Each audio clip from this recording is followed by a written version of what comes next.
Okay, the first item is our standing committee appointments, so we can have a discussion on that. I think the only thing we had to add to that, sorry, can this thing be made louder? Actually, they're all on the same frequency, so yeah? I had it tested during the week. You had made comment, and it's basically at the level, they could bring it out, but you might get some feedback in the rear of the room, but everybody's actually on the same level, so I think it's just a matter of directional speaking. If they were louder, I could hurt people's ears, probably. All right, can you hear me now? All right, thank you. I'll try to be a little louder. All right, the first thing is the standing committee appointments, and I think the only thing we have there, Kevin, is the Board of Ed, Environmental, and First Aid, which Ms. Genovese is going to be taking, and Mr. Aronio is going to be doing the CDBG, is that correct? That's correct. Okay. And first aid, I'm sorry, did you say that? I did say First Aid is Ms. Genovese. Any other suggestions on that? I think these new committees that we talked about. Yes, I mean, we're gonna get to that in a second. All right, next thing we'll do is the board appointments, and I guess we could take that'll also include some of the committee appointments. The first one is the Financial Responsibility Advisory Committee, and I'd like to propose Jerry Aronio to be the township liaison, and I'd like to nominate Peter O'Neill, Walter Sadowski, Lynn Combs, Chris Connor, Lisa Lazar, and Bill Smullen for members of that committee. I'd also, I believe there should be 2 liaisons on this board, and I nominate Chris Collins to be the second one.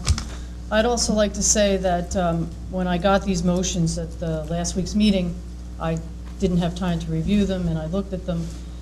And when I went home that night, I realized that I had indeed seen these committee reports because Mr. Sandow had handed them to me about 14 months ago.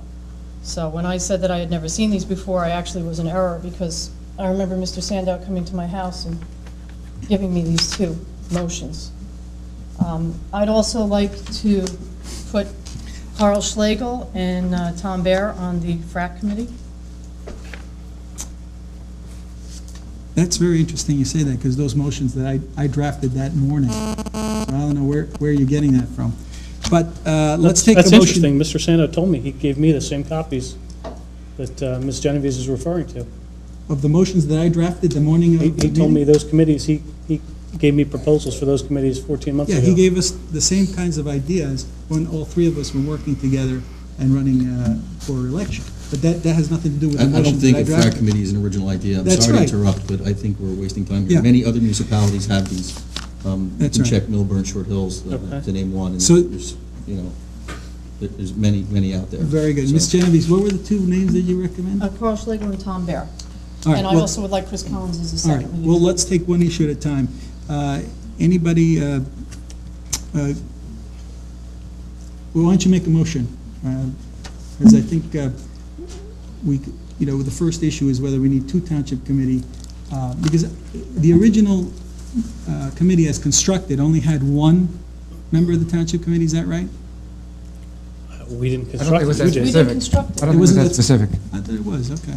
You may be right. All right, anybody have an objection to having 2 members of the township committee on that? All right, very good, then we'll have 2 members of the township committee on that. I also have some concerns about the responsibilities and the authority of this body. Are they able to talk to our department heads? Are they able to direct Mr. Sluka? The process of this, which I think is huge and critical, I think has to be more defined. We don't even have it defined how many liaison positions there are. But my concern is with the process and what information they can access, whether they can access pension information or, can they actually talk to employees? Can they actually recommend removing employees? What are the parameters and the process of this committee and the responsibilities and the duties? And can they in fact go to department heads and direct them or ask them questions? Because right now the department heads answer to us, and now we're having 20 people able to discuss things with the department heads. So I would really like to narrow down the responsibilities and the duties of this committee and how they interact with our employees, and make determinations. Well, I think that it's an excellent idea. I think it's an advisory committee, and the purpose is to, of course, review everything with respect to the budget that, the Township Committee can ultimately decide upon. So if you start narrowing the scope of what it can do, it can't really advise us on anything. And so certainly, as an advisory committee, it should be, all the information, the relevant information that goes into the decisions with respect to the budget should be available to the committee. My suggestion would be, we have 2 members of the Township Committee now that are going to be sitting on there, and the committee can decide what information it needs, and the Township Committee members can, relay back to the full committee if necessary with respect to that information. So I don't see any problem being there. I guess a question, Jack, would be one of, legal. What responsibility do the department heads have to an advisory ad hoc committee? Well, I think the Township Committee can communicate with department heads and ask them to cooperate with this committee. This committee, like any advisory committee, will not have the authority to direct anyone to do anything. Right.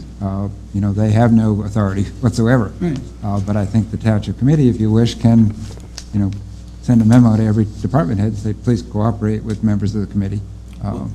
Yeah, And that's I- the purpose for having 2 members of the Township Committee on there. And I think those 2 members of the Township Committee should take the lead on those kind of things and communications with I guess with to, department. to make it most effective, so none of us are spinning our wheels, we have a finance subcommittee and we have this other committee.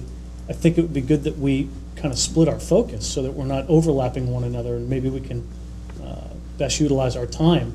So I think just to say it's generalized and we're having another committee working at the same time on the budget, maybe we can be a little more detailed in what we're going to ask this committee to do.